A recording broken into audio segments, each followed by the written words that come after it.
দর্শক, চট্টগ্রামের পতেঙ্গা সমুদ্র সৈকতে এই মুহূর্তে আমরা এসেছি এবং দেখতে পাচ্ছি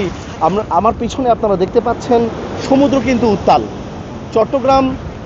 পায়রা বন্দর, মোংলা বন্দর এবং কক্সবাজারকে ৩ নম্বর সতর্কতা সংকেত দেখিয়ে যেতে বলা হয়েছে এবং সেই সূত্রেই কিন্তু সমুদ্র আমরা দেখতে পাচ্ছি যথেষ্ট উত্তাল অবস্থায় আছে এবং ঢেউগুলো কিন্তু তীরে এসে আছড়ে পড়ছে। আমরা আবহাওয়া অধিদপ্তরের সাথে কথা বলে যেটা জানতে পেরেছি সেটা হচ্ছে চট্টগ্রাম থেকে শুরু করে দেশের বিভিন্ন অঞ্চলে কিন্তু বৃষ্টিপাত চলমান থাকবে। বৃষ্টি কিন্তু থেমে থেমে হলেও বৃষ্টিপাতটা চলমান থাকবে এবং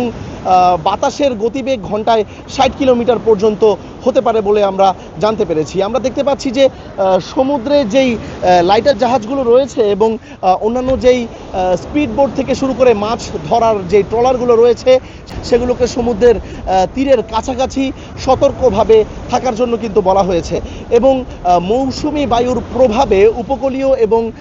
সমুদ্রের যেই এলাকাগুলো রয়েছে সেই সবগুলো এলাকাকে কিন্তু সতর্কতা সংকেত দেখাতে বলা হয়েছে এবং নদী বন্দরগুলোকে ১ নম্বর সতর্কতা সংকেত এবং সমুদ্র বন্দরগুলোকে ৩ নম্বর সতর্কতা সংকেত এখন দেখিয়ে যেতে বলা হয়েছে এবং বৃষ্টির যে প্রভাব সেই প্রভাব কিন্তু আগামী কয়েকদিন চলবে বলে আমরা জানতে পেরেছি এবং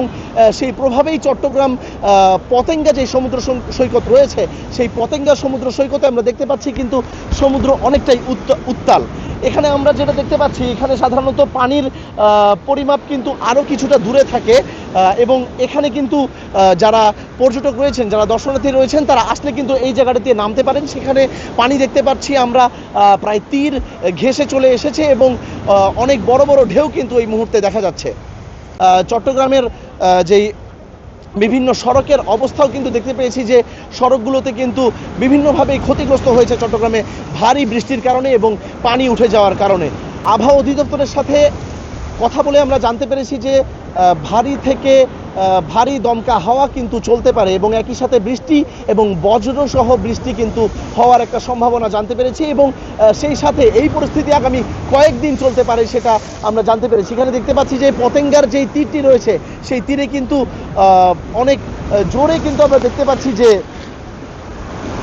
ঢেউগুলো এসে আছড়ে পড়ছে এবং এই ঢেউগুলো আছড়ে পড়ার পরেও বৃষ্টির পরেও চট্টগ্রাম পতেঙ্গা সমুদ্র সৈকতে কিন্তু যারা দর্শনার্থী রয়েছেন, পর্যটক রয়েছেন তারা কিন্তু আসছেন এবং তারা এসে দেখছেন এখানে আসলে বৃষ্টির মধ্যেও কি অবস্থা বর্তমানে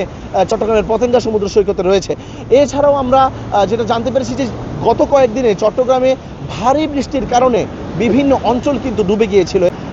পাহাড় ধসের একটা সম্ভাবনা ছিল যেই কারণে মাইকিং করা হয়েছিল এবং বর্তমানে মৌসুমি বায়ুর প্রভাবে উপকূলীয় এলাকা এবং সমুদ্র বন্দরগুলোতে আসলে এই অবস্থা আগামী আরও কয়েকদিন চলমান থাকবে যেটা আমরা জানতে পেরেছি এবং বিশেষ করে চট্টগ্রামের পতেঙ্গা সমুদ্র সৈকতে এই বৃষ্টির প্রভাবের পরেও এবং ভারী ঢেউয়ের পরেও দেখা যাচ্ছে যে অনেক দর্শনার্থী কিন্তু এখানে এসেছেন এবং তারা সমুদ্রের যেই সৌন্দর্য সেটা উপভোগ করছেন এবং মাছ ধরার যে ট্রলারগুলো রয়েছে এবং এর পাশাপাশি ছোট স্টিমারগুলো যেগুলো রয়েছে এবং স্পিডবোট যেগুলো রয়েছে সেগুলো সহ লাইটার যে জাহাজগুলো রয়েছে সেই জাহাজগুলোকে কিন্তু তীরের কাছাকাছি থেকে সতর্ক অবস্থায় কিন্তু থাকতে বলা হয়েছে এবং যেই সতর্কতা সংকেত সেই সতর্কতা সংকেত পরবর্তী যেই অবস্থা সেই অবস্থার উপর ভিত্তি করেই কিন্তু ওঠানামা করতে পারে বলে আবহাওয়া অধিদপ্তরের বরাতে আমরা জানতে পেরেছি। দর্শক,